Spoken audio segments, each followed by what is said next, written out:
Give me a second, guys. Okay. Hello, everybody. We're going to be reacting to 2 videos today.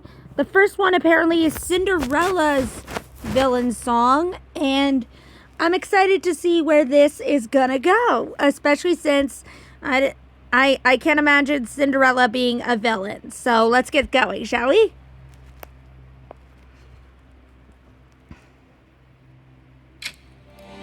I'm sorry. Did you just say the princess married another? Oh no. But I was waiting.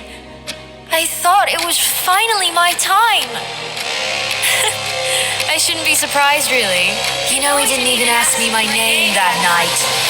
So this is love. Oh my goodness. I don't like this. So this is love. I don't like this. So this I agree with her. What the heck?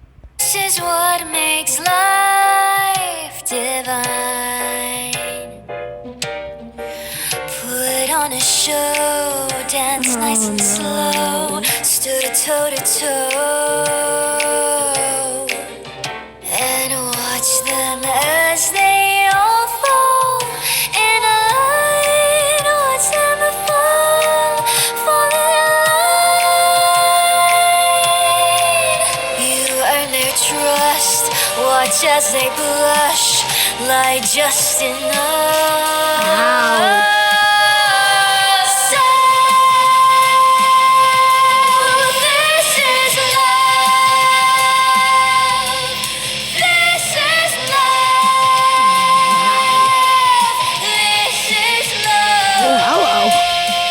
I'm sorry, her outfit, hello. I'm sorry, her outfit, hello. I don't know why I repeat that 3 times. I don't know why I repeated that 3 times, but it's like, she hot. She hot. I'm just saying. Oh.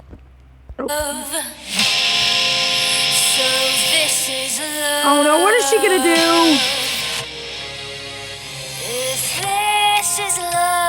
Oh. She turned the fairy godmother into a horse? What if she turned the stepsisters? Oh, she turned them into pumpkins.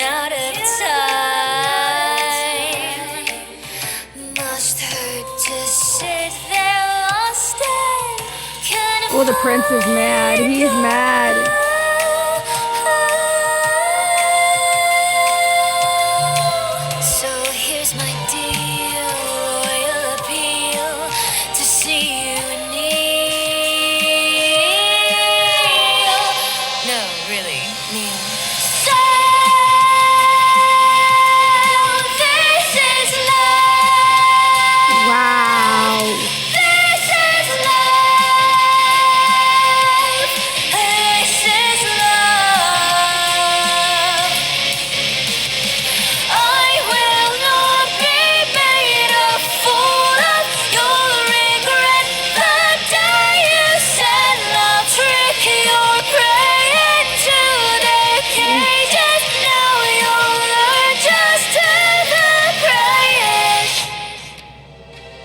This thing you call love.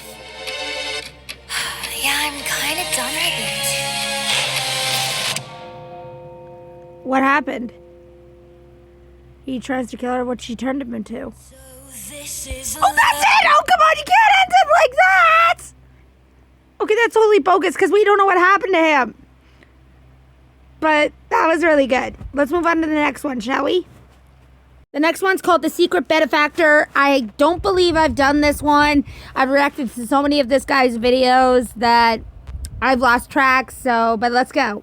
The engines awoke early one morning to find the workmen crowding around Henry. Okay. It had been a rough night for the I don't poor think I've engine. reacted to this now one. Things were worse. Henry's steam pressures were dropping quickly, and the workmen were scrambling to find the source of the problem. Sorry, The guys. Fat Controller had ordered for the other engines to move out of the sheds to give work crews space to work. Oh, no. They all looked on for a distance, feeling very sorry for Henry the Green Engine. Poor Henry. Henry was known to be sickly, but the engines had never seen him quite this ill. Me neither. What would happen to Henry, sir? Asked Thomas shakily. The Fat Controller looked grim. I don't know, Thomas, said the Fat Controller. I really don't know. We'll wait and see what the workmen say. Oh, please tell me nothing bad's gonna happen to Henry. Meantime, the engines started their work for the day, but they were all very distracted thinking about what awful news the workmen might bring. Gordon, however, didn't seem bothered at all. Henry needs to learn to work through his aches and pains, he fussed at the station that afternoon. Even if I have a boiler egg, I still pull my train. It's about integrity. This made the other engines very cross. I'm angry. I'm ashamed of you, Gordon, scowled Edward. Integrity has nothing to do with it. Health is health, and that's worth more than work. Do you not get tired of Henry's incessant moaning and groaning? Gordon asked. No, but it does break my heart, and I'm worried that Henry's condition doesn't do the same to you, Gordon. Look, Edward, Gordon said sternly. I feel bad for the poor engine too, but there's something to be said for working despite the pain and not being a layabout. The engines were most annoyed. Soon the station was full of whistles and bellows as the engines argued with Gordon. The fat controller came out of his office and silenced the engines. What is all the noise about? He yelled. The engines all tried to talk at once, but Gordon's loud, pompous voice drowned the others out. Phew, fumed Gordon. No one cares for me when I'm ill, sir. Why should it be any different for Henry? That's because Henry is sicker than you ever have been, Gordon, said the fat controller sharply. What do you mean, sir? Edward asked. I just got off the telephone with the leader of the work crews. Henry has several cracked boiler tubes. It is no wonder he was leaking steam and losing his fires. He'll need a new boiler, but it'll be a long time before we can fashion a new one. The engines were shocked. What? A boiler replacement was a very serious repair indeed. This meant that Henry would be out of service for a long time. In the meantime, the fat controller continued, Henry's work will be distributed amongst the rest of you. I expect you all to pitch in. But, sir, Gordon cried, I've got to pull the express. I can't take on any more work. Gordon, shut up, growled Edward. Gordon, I like what Edward just did there. Gordon, shut up. I've never heard Edward like that before. That is too perfect. Way to go, Edward. You have a very, conservative view of Henry's condition. While I do not like having to put more on your plate, it is your obligation to help when an engine is in need. You would not expect others to leave your work by the wayside if you were ill, would you? Gordon didn't reply. He simply snorted out of the station.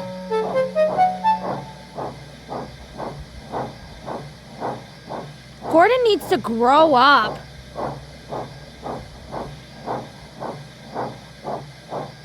How indignant, said Edward. The fat controller quite agreed. The fat controller, after much time and effort, gave the engines their new timetables. I hope Henry's The gonna most be difficult of okay. Henry's train to sort out was the flying kipper, which left early most mornings of the week. It was finally determined that Edward should take the train.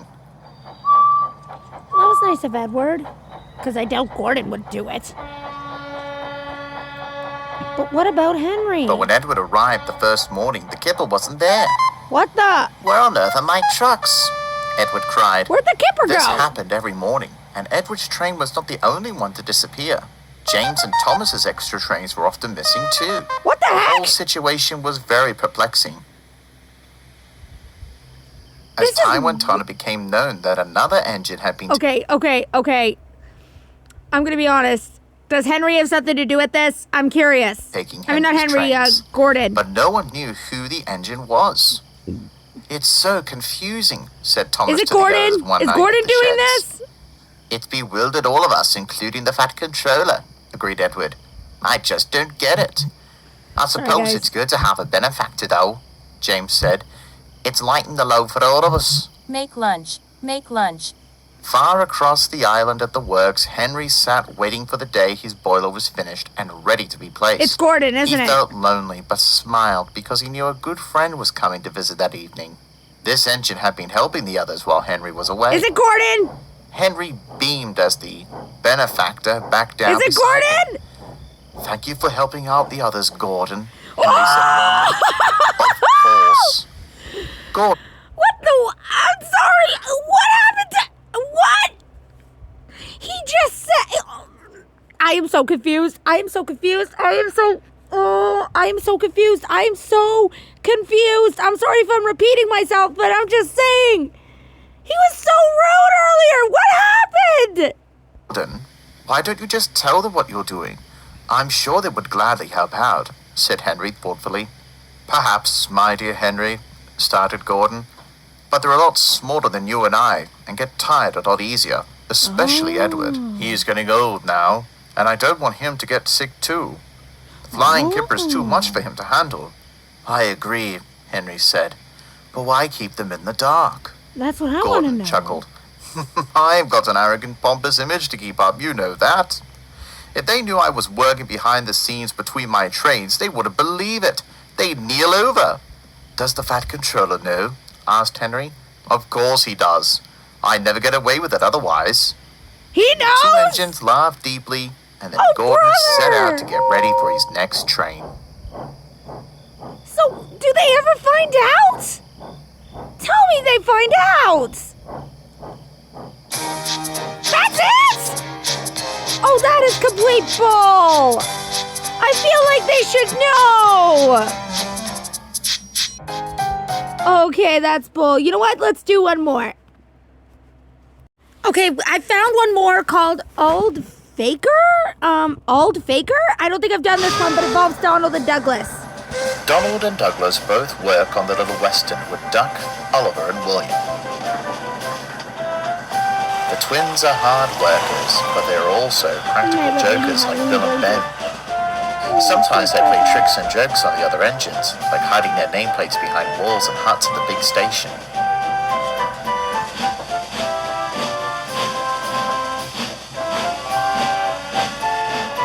And sometimes they play jokes on each other. Oh no.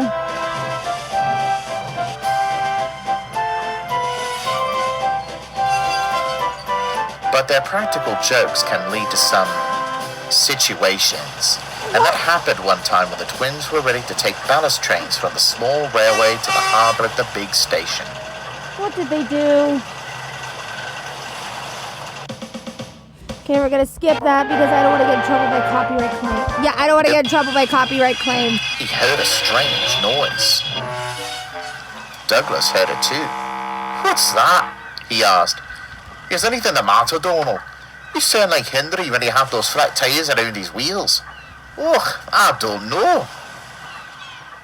His driver was concerned. He can't go under this condition, he said to Douglas's crew. Douglas will have to look after the ballast trucks today. This made Douglas cross. This is a two-engine job. I cannot do this work on my own, he huffed.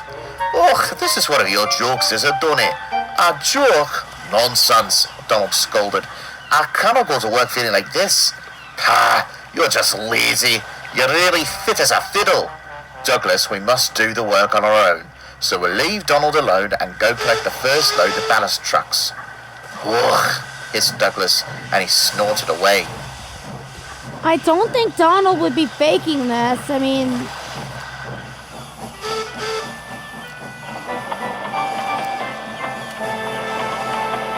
He worked hard, puffing backwards and forwards, up and down the Little Western, hauling heavy ballast trucks.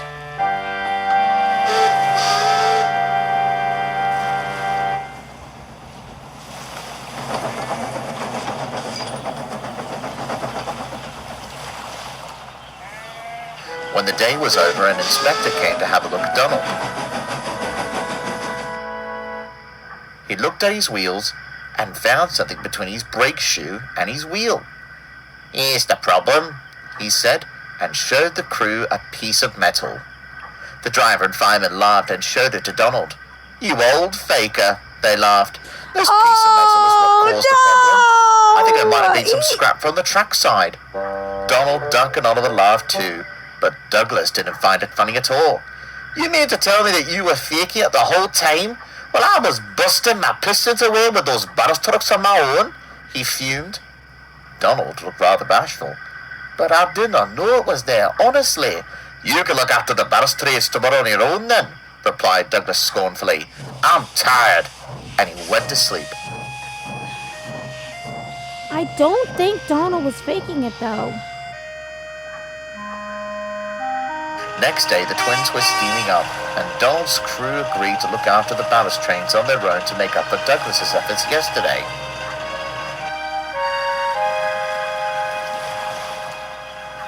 Donald's crew were looking over the gauges and fire until they saw the water.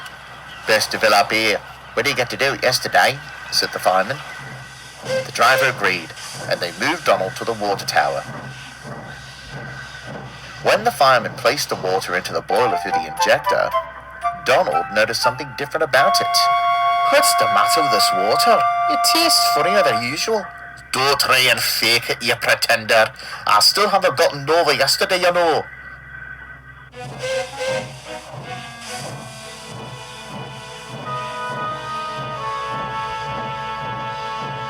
I don't think Donald was faking it.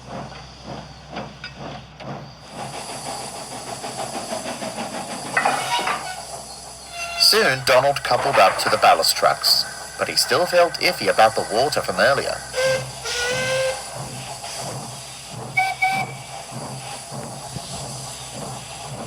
I still don't think he's faking it. Like the prank and everything.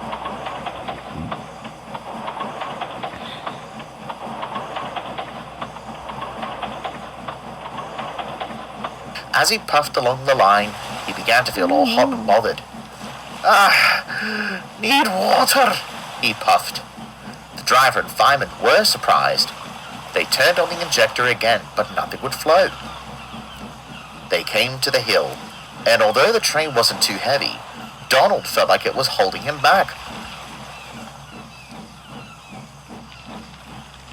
Something's definitely wrong. "Oh, I cannot go on," he groaned. The fireman damped down his fire as they struggled on. "Just a little further," said the driver. But Donald could not hold it any longer, and he had to stop.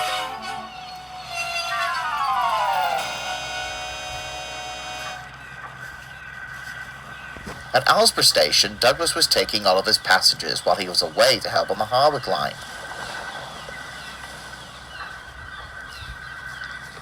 Just then, the station master came up to him. "Donald's in trouble," he said. "You need to collect him right away." "Ugh, what's he faking this time?" And he steamed away to collect him. Trust me, once you see his face, you'll see he's not faking this.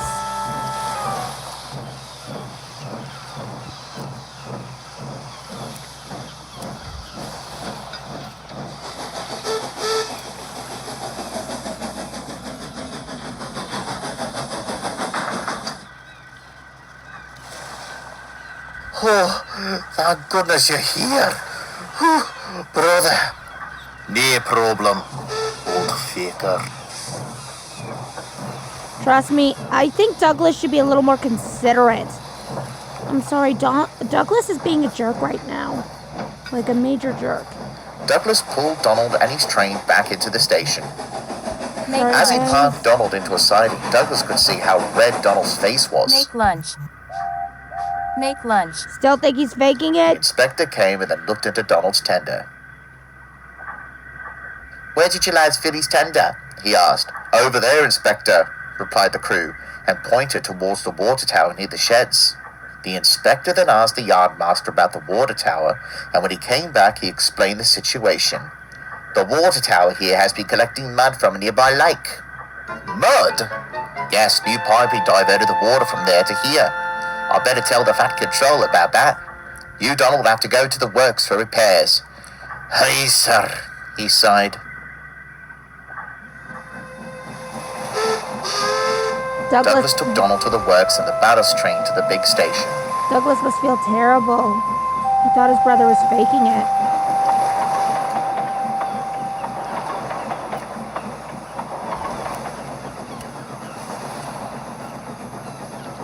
It was a quiet journey at first, but then Donald broke the ice. Sorry. Sorry for making you pull. The ballast train's on your own again," he puffed. "Oh, don't apologise for that.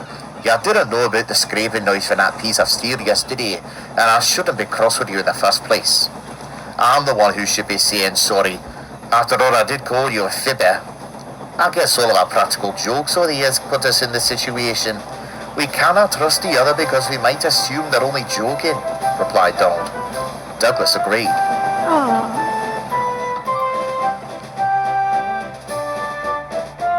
Is that So it? while Donald was being repaired, Douglas took most of the ballast trains.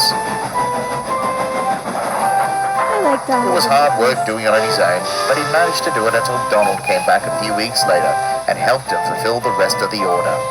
As for the water tower, the Fat Controller placed it out of commission and ordered for new pipes to be placed near some fresh water instead. It took a while, but in the end they found a fresh source, and now the engines don't have to worry about mud getting in their boilers again. Good. Donald and Douglas agreed not to play practical jokes on each other again. Good. Well, that's it for today, guys. I have to go because we have company coming over. I'll see you all in the next video. Adios, everybody.